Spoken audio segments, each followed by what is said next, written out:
Hello दोस्तों, नमस्कार। स्वागत है आप सभी का एजुकेशन मंत्रा में। दोस्तों, बात करने वाले हैं विभिन्न प्रतियोगी परीक्षाओं से संबंधित लेटेस्ट अपडेट के बारे में। दोस्तों, स्पेशली बात होगी नई प्राथमिक शिक्षक भर्ती, एडेड जूनियर भर्ती, दरोगा भर्ती और यूपीटीटी इत्यादि संबंधी अन्य महत्वपूर्ण सूचनाओं के बारे में। तो चलिए दोस्तों, यहाँ पर वीडियो स्टार्ट करें। इसके पहले जो हमारे छात्र सीटेट की प्रिपरेशन कर रहे हैं उनके लिए एक छोटी सी इन्फॉर्मेशन। आज हम लोग बात करने वाले हैं सीटेट की बेस्ट बुक्स के बारे में जो चच्चू पब्लिकेशन की हैं। सबसे पहले हम बात करेंगे सीटेट प्रैक्टिस वर्कबुक की, जिसमें 10 आपको प्रैक्टिस पेपर मिलेंगे और 5 प्रीवियस ईयर के सॉल्व पेपर मिलेंगे। इतना ही नहीं, इस पुस्तक में 2000 से अधिक बहुविकल्पीय प्रश्न हैं, वो भी व्याख्या सहित। इस पुस्तक का आप लोग यहाँ पर सैंपल देख सकते हैं। ये बुक्स आपको ऑनलाइन और ऑफलाइन दोनों मोड में अवेलेबल हैं।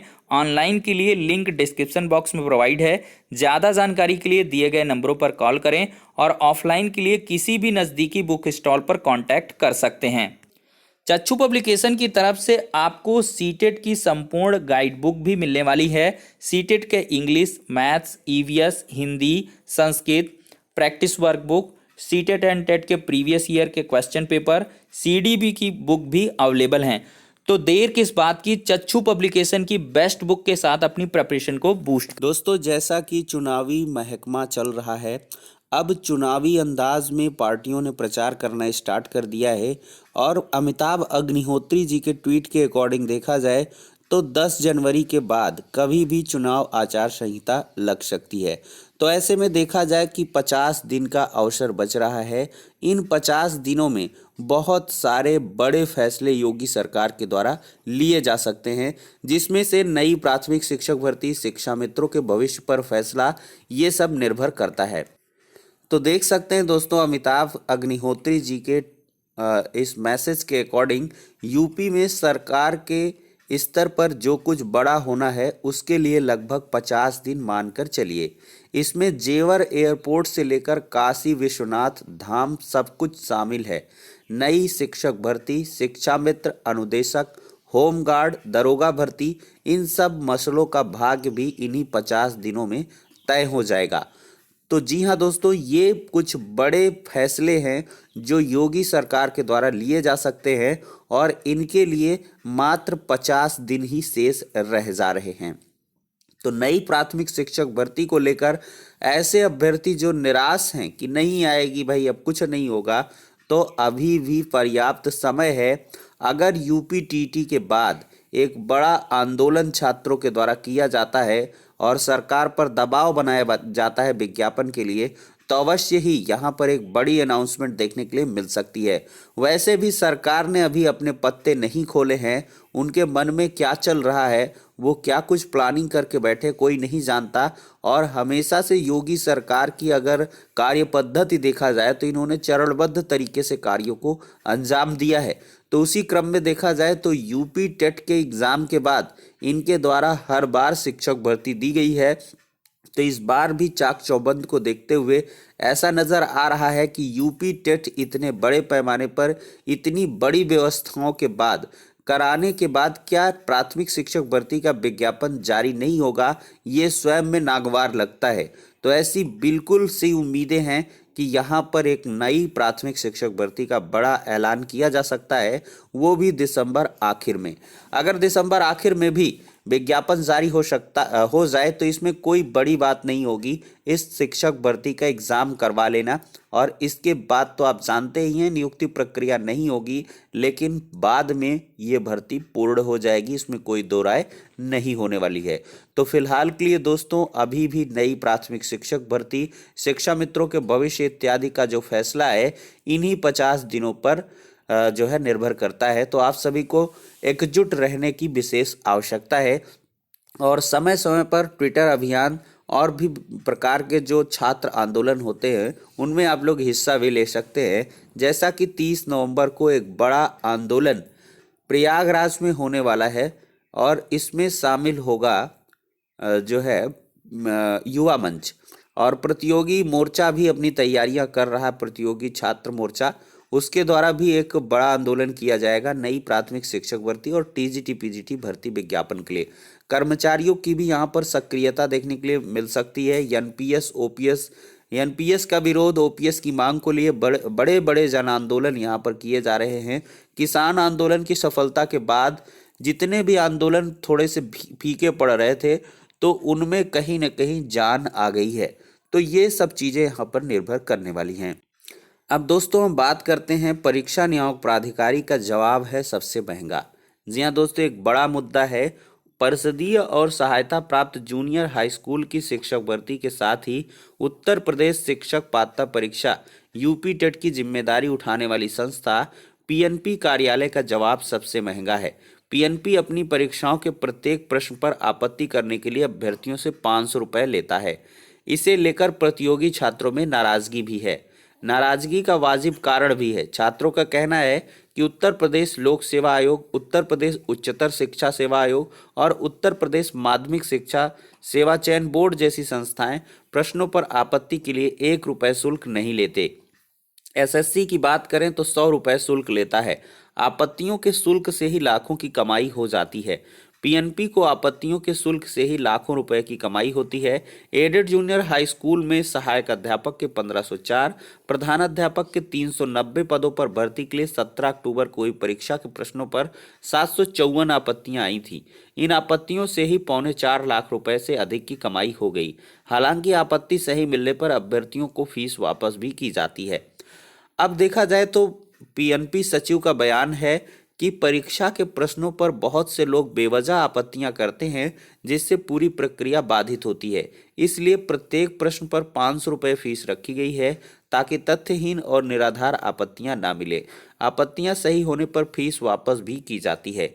वहीं पर अध्यक्ष हैं प्रतियोगी छात्र संघर्ष समिति के अवनीश पांडे। इनका कहना है कि आपत्ति के लिए प्रति प्रश्न 500 रुपये फीस लेना उचित नहीं है।